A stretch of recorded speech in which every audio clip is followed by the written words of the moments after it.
tenemos que hablar de este asunto, porque hay vidas humanas en juego, porque la verdad importa. La iglesia es la columna y el sostén de la verdad. La iglesia es aquella que puede decir la verdad sobre un tema de estos y que puede, como una voz de un profeta, en medio de un mundo perverso, poder levantar la voz del Señor para clamar en este mundo como la voz de Juan que clamaba en el desierto, para proclamar la verdad, para denunciar la maldad, pero también para llamar a las personas al arrepentimiento y a poner sus ojos en Cristo. Primeramente hablar desde la parte bíblica o teológica, por eso tenemos que empezar por lo bíblico. En el griego hay un término que es el término brefos y es el término que se traduce como criatura en el vientre, en este caso de Elizabeth, en Lucas 1:41. Pero miren esto, en Lucas 2:16, cuando se describe el nacimiento del Señor Jesús, cuando ya ha salido del vientre y está en los brazos de María, dice que los pastores fueron a toda prisa y hallaron a María y a José y al brefos, al niño acostado en el pesebre. Es decir, la Biblia, el Nuevo Testamento, utiliza la misma palabra, brefos, para describir a un niño que está en el vientre y a uno que está fuera del vientre, que ya nació. No hay ninguna distinción que se pueda hacer desde la Biblia del no nacido con la persona que ya nació, con el niño nacido. Y quisiera pasar a una siguiente parte y es el aspecto biológico de este tema. Y para empezar a hablar del aspecto biológico, tenemos que preguntarnos en qué momento inicia la vida. Pues la vida inició cuando el Señor la creó en el día 3 de la creación, creó a las plantas y ahí inició la vida vegetal. Y después la vida animal en el día quinto y sexto. Y después la vida humana, Dios la creó. Entonces, el punto aquí es cuándo inicia una vida humana. Porque alguna gente dice, no, pues el punto no es que esté vivo, porque una mosca está viva o una célula cancerígena está viva y de hecho se está reproduciendo y tenemos que exterminarla. Entonces, el punto es cuándo una vida humana empieza. Y, y tenemos que establecer un punto de inicio de esa vida. Un punto, digo, como una especie de ancla que no se puede mover. Y es el siguiente y es la fertilización. Cuando una vida humana particular inicia, lo que llaman la fecundación también. Cuando el óvulo y el espermatozoide se unen, en ese momento, cuando 23 cromosomas vienen del papá y 23 que están en el óvulo se unen para formar los 23 pares de cromosomas de un ser humano, en ese momento queda establecido un ser humano único. Ese es el momento en que inicia una vida humana. Y esto lo quiero enfatizar muy bien porque hoy en día existe un término que puede generar, puede como de alguna forma correr el ancla y puede permitir abortos muy tempranos. Por ejemplo, la fertilización ya vimos que es el momento mismo en que el óvulo y el esperma se unen y en donde hay una vida humana nueva. Pero los diccionarios médicos recientemente han ido cambiando su definición y se ha empezado a utilizar un término que no es fertilización, sino concepción. Antes, concepción y fertilización eran prácticamente sinónimos, pero hoy en día concepción tiene una implicación distinta, que es cuando unos 6 a 9 días después ya se implanta ese óvulo fertilizado en, en el útero y entonces ese es como, algunos dicen, no, ese es el momento en que realmente ya se puede decir que hay una vida. Entonces, algunos podrían decir, bueno, si lo logramos matar antes de eso, pues está bien, ahí todavía no hay una vida. Pero nosotros tenemos como cristianos poner un ancla en la fertilización. Y cuando ese óvulo es fertilizado, pues empieza un proceso de desarrollo. Desde esa primera célula, que se llama cigoto, en ese mismo momento, cuando se divide y luego cuando se sigue dividiendo y se sigue dividiendo, cada una de las células de esa persona se lleva una copia del ADN original, o sea, del ADN de esa persona. Cada célula de nuestro cuerpo, una uña, un cabello, todo, toda célula, la sangre, tiene una copia de nuestro ADN. Y ese ADN es exactamente el mismo, el que tienes hoy en día es el mismo que cuando el Señor te dio vida en el vientre de tu madre, cuando inició esa fertilización. Ahí, esa combinación que se dio ahí, es la misma que tienes hoy y es la misma que vas a tener el día de tu muerte. No hay ningún cambio. Y a medida que se va desarrollando, empiezan a usarse términos para describir esas etapas de desarrollo. Pero aquí también es muy importante tener algo en cuenta, y es que esos términos no nos tienen que confundir, porque cuando uno cambia los términos, puede suavizar cosas. Por ejemplo, entonces no decimos niño, sino le decimos es feto, que eso es como la semana 9 que ya se le llama feto. O entonces le llamamos, por ejemplo, embrión, o le llamamos mórula o bástula. Y claro, esos son términos que describen una etapa del desarrollo, pero no tenemos que permitir que entonces, como es un feto, entonces el feto no es humano. No, simplemente describe una etapa del desarrollo, pero es un humano, es un niño. Así como uno podría decir preadolescente, adolescente, joven, adulto, anciano, son simplemente palabras que describen etapas de desarrollo, pero que no describen si eres un humano o no. Y usar palabras como feto y embrión y otros términos científicos en lugar de niño hace que la gente pierda la noción de lo que estamos hablando. Estamos hablando de un ser humano, estamos hablando de un niño humano y estamos hablando de una muerte humana, no de una cirugía o de un procedimiento médico simplemente. Y por eso es importante también entender cómo se ha venido utilizando una abreviatura que es IVE, interrupción voluntaria del embarazo, que es básicamente un eufemismo, o sea, una palabra suave para reemplazar la palabra aborto, para no usar la palabra aborto por esa carga que tiene la palabra aborto de matar a un niño. Entonces hoy en día se usa la palabra más, digo una palabra más fancy, más médica, más moderna, la interrupción voluntaria del embarazo, ya se está de moda hacer la interrupción voluntaria del embarazo. Entonces tengamos mucho cuidado con esos términos y llamemos las cosas como son. Al aborto lo que es matar a un ser humano, matar a un niño. Y eso empieza a poner las cosas, como a aterrizar las cosas. Ahora, siguiendo con este aspecto, digamos, científico y del sentido común del tema, quería mostrarles un videoclip de Living Waters. Está dentro de la película Lo Matarías, dentro del documental, en donde utilizan ellos un acróstico que es SLED. SLED en inglés es trineo. Para nosotros no tiene mucho sentido, pero al final yo les voy a enseñar un acróstico que nos puede ayudar a recordar esas cuatro cosas por las que uno puede distinguir o básicamente dejar de un lado para determinar el valor de un ser humano. Entonces veamos este video.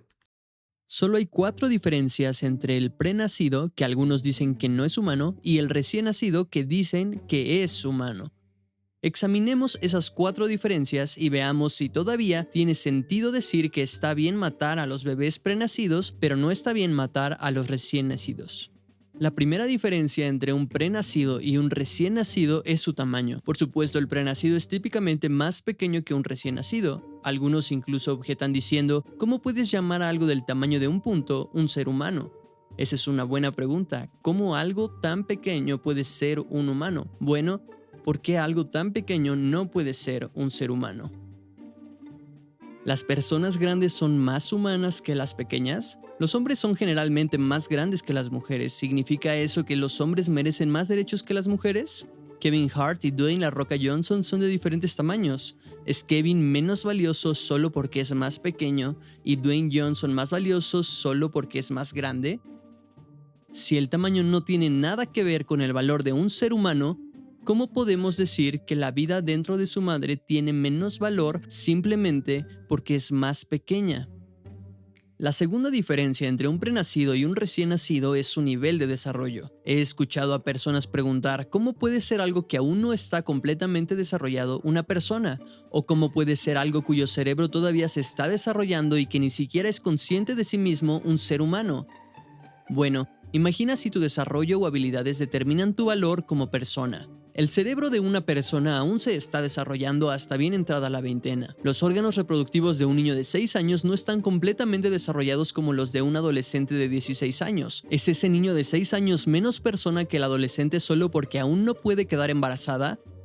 Entonces, ¿qué hace que un bebé en el útero de su madre sea diferente? El pequeño niño está tan desarrollado como se esperaría que estuviera en esa etapa. Si nuestro nivel de desarrollo no tiene nada que ver con nuestro valor como seres humanos, entonces, ¿cómo podemos decir que la vida dentro de su madre tiene menos valor simplemente porque está menos desarrollada? La tercera diferencia entre un prenacido y un recién nacido es su entorno o ubicación. ¿Realmente es una persona el no nacido si aún no está en el mundo? Bueno, están en el mundo, solo en una ubicación diferente. Solo piensa en nosotros. Nuestro entorno siempre está cambiando, pero sabemos que nuestra personalidad siempre permanece igual. Entonces permíteme preguntar, si el valor de la personalidad se determina por el entorno de uno, ¿eso significa que nuestro valor cambia cuando nos mudamos de un lugar a otro? ¿Es un astronauta menos humano que nosotros simplemente porque ya no está en este planeta? Si nuestro entorno o ubicación no tiene nada que ver con nuestro valor como seres humanos, entonces ¿cómo podemos decir que la vida dentro del útero es menos valiosa que la nuestra simplemente porque está en una ubicación diferente? La última diferencia entre un prenacido y un recién nacido es el grado de dependencia. La gente a menudo pregunta, si el no nacido depende totalmente de su madre, ¿cómo puede ser una persona? Me pregunto por qué algo tan dependiente no puede ser una persona. Hay muchas personas que dependen de otros para sobrevivir. Por ejemplo, hay personas con marcapasos o que están en soporte vital en hospitales. Otros están en máquinas de diálisis o toman medicamentos como la insulina para sobrevivir. Sin estos elementos que salvan vidas, las personas morirán. Los que están dentro de un avión dependen de los pilotos. Los pasajeros cuentan con ellos para llevarlos a su destino. De manera similar, los bebés en el útero cuentan con su madre para llevarlos de manera segura al mundo. Después de todo, el lugar más seguro del mundo debería ser el útero de una madre. Un niño de 20 meses puede hacer muchas cosas como jugar y correr, pero la buena higiene, ponerse ropa y comer saludable no son algunas de ellas. Entonces, solo porque un bebé todavía depende de su madre para todas estas cosas, no es menos humano. Entonces, ¿qué hace que un bebé en el útero de una madre sea diferente? Si la personalidad no se determina por nuestro grado de dependencia, entonces ¿cómo podemos decir que la vida de un niño dentro del útero de su madre es menos valiosa que la nuestra simplemente porque dependen de su madre para sobrevivir? Pues aquí tengo un acróstico en español para ayudarles a ustedes a recordar estos 4 criterios. Como se han dado cuenta en esta segunda sección, no hemos usado pasajes bíblicos, sino estamos apuntando al sentido común y a la ciencia o a la biología para mirar este aspecto. Entonces, llévense esas 4 palabras. Yo lo hice así, tu ADN, tu ADN. Entonces la T, primera es el tamaño, que el tamaño no determina el valor de una persona. Si es muy chiquitita como un punto o muy grande como ya un adulto. La otra es el ambiente, el lugar donde está. Ahí lo vieron en el video. Luego la dependencia, el D, y la N es nivel de desarrollo. Y así ustedes tienen su ADN o tu ADN para recordar esta parte. Ahora, quería mostrarles otro videoclip de Lo Matarías, de este documental, porque si desde un punto de vista biológico, digamos que no hubiera un consenso.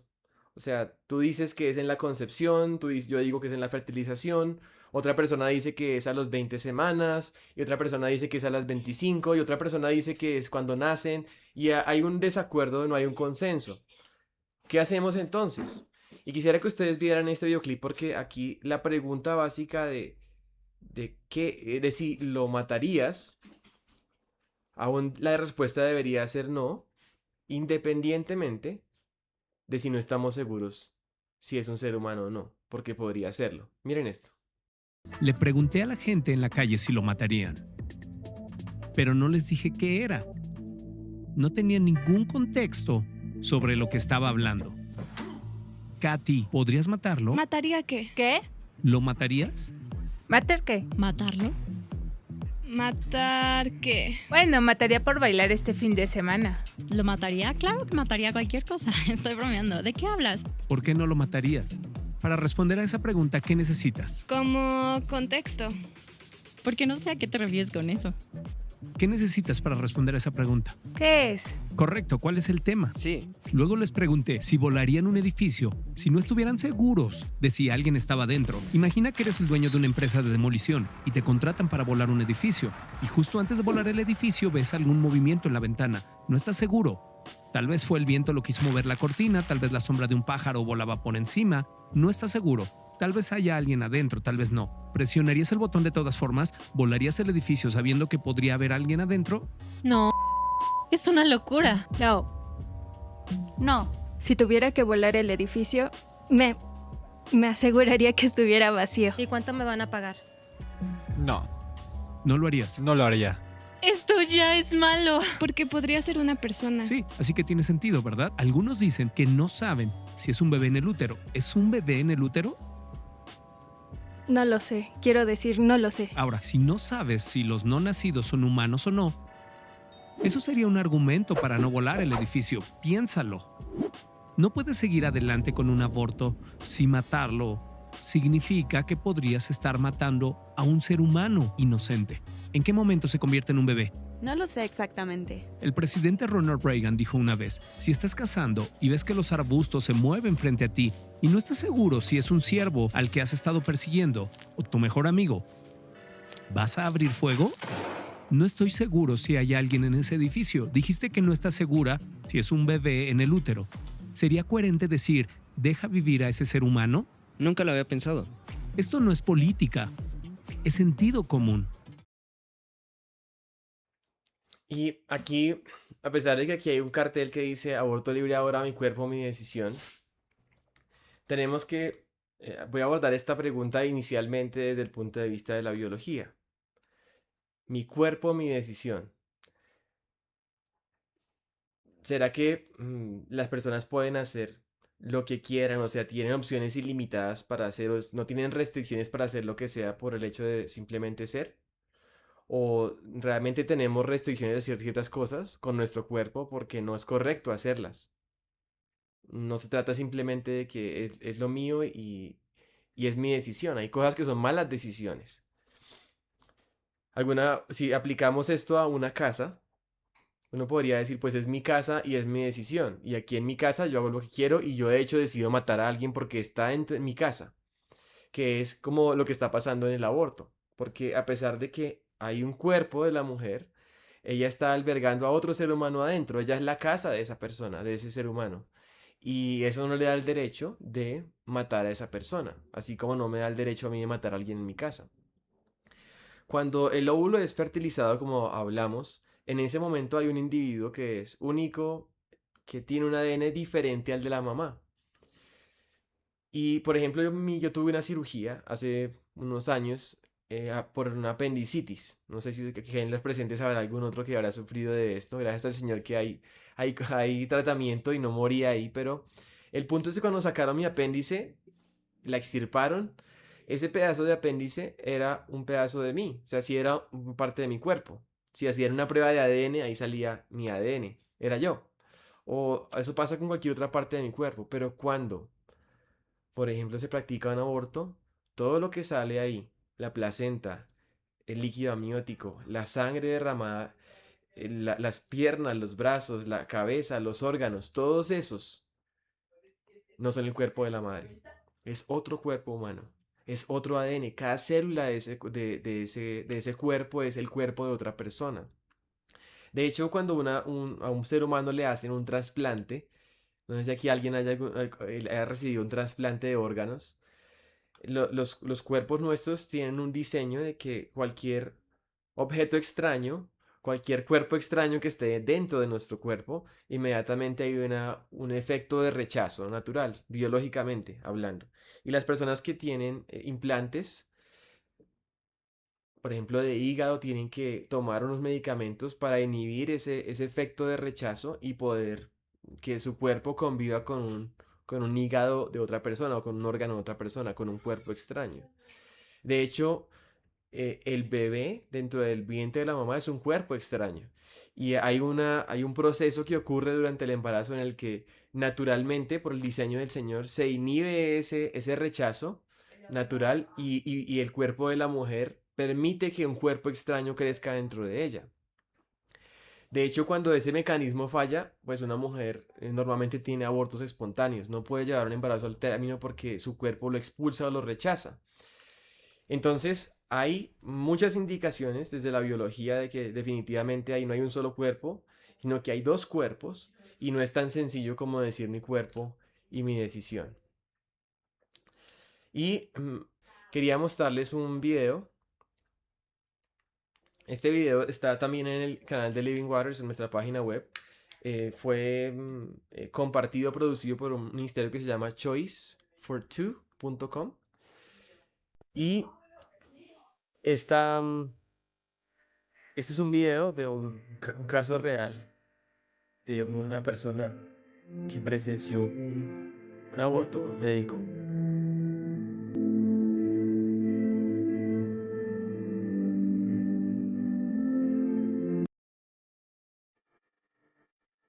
Recién iniciaba a trabajar como ecógrafo en jefe del hospital y estaba revisando la programación de pacientes para ese día, cuando mi jefe me pidió ir de inmediato a la sala de operación. El procedimiento necesitaba guía por ultrasonido. Esa fue toda la información que me dieron. No tenía ni idea de en qué me estaba metiendo.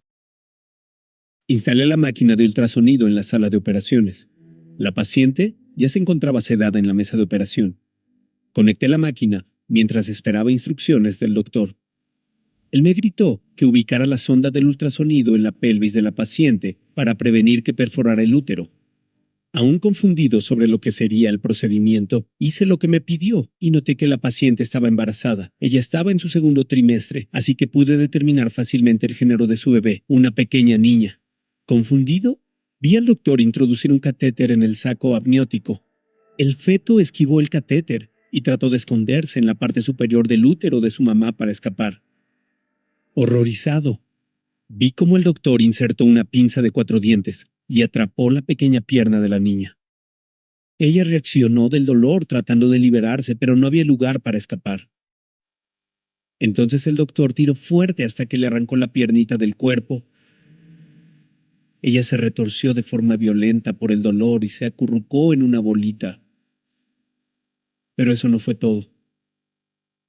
La pinza atrapó su brazo y también se lo arrancó. Sus movimientos se debilitaron porque ella estaba muriendo. El doctor arrancó el bracito de su cuerpo. Mi visión se nubló. Mis ojos se llenaron de lágrimas. La bebé de nuevo se acurrucó hacia ella misma, pero de nuevo las pinzas atraparon su pierna para ser arrancada de su cuerpo. Para este punto su pulso había disminuido considerablemente, pero aún estaba viva. El instrumento atrapó su última extremidad y la desgarró de su cuerpo. Ella se movía y se retorcía y entonces su corazón finalmente se detuvo. Yo di el anuncio de que no había actividad cardíaca. La enfermera encargada del sistema de monitoreo se estremeció al darse cuenta por primera vez que esto le estaba sucediendo a un feto mientras aún estaba con vida. Lo que restaba del cuerpo, la cabeza y el torso fueron extraídos, igual la placenta, y al final el ultrasonido nos reveló que todo el producto de la concepción había sido sacado. Se me dijo que podía dejar la sala. Por un momento estuve paralizado. En silencio, saqué la máquina de ultrasonido de la sala de operación y fui directo a los casilleros y tuve que vomitar. Renuncié a mi trabajo en ese hospital de inmediato. Le dije a mi jefe que jamás participaría de nuevo en ese tipo de procedimientos. Tuve pesadillas y no podía quitar de mi cabeza el recuerdo de lo que había presenciado. Nunca más participaría del asesinato de un niño. Eso fue hace 20 años, pero aún se encuentra tan vívido en mi mente como el día en que sucedió.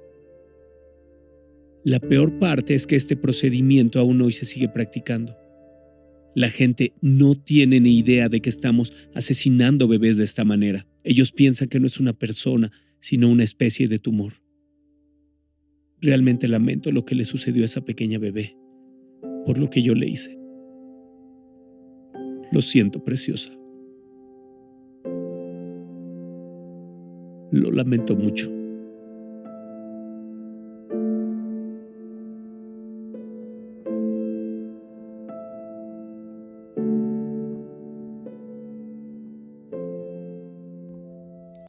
Pues es, desgarrador ver esto, pero hablando en términos biológicos y científicos, eso es lo que ocurre en un aborto.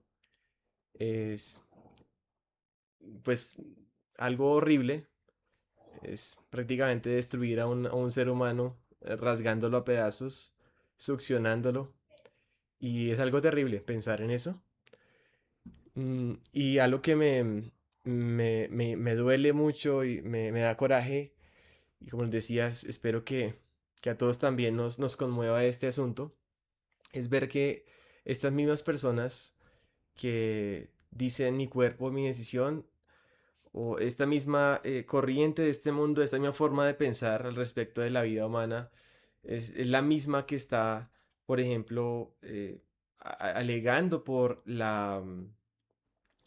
los derechos de los animales, por ejemplo, o el medio ambiente, son los mismos que están abrazando los árboles, o que si por ejemplo hay sobrepoblación de perros y en las ciudades suele haberlos, entonces, ¿qué tal si en lugar de hacer esterilización de los perros, más bien los matamos, los que están de sobra?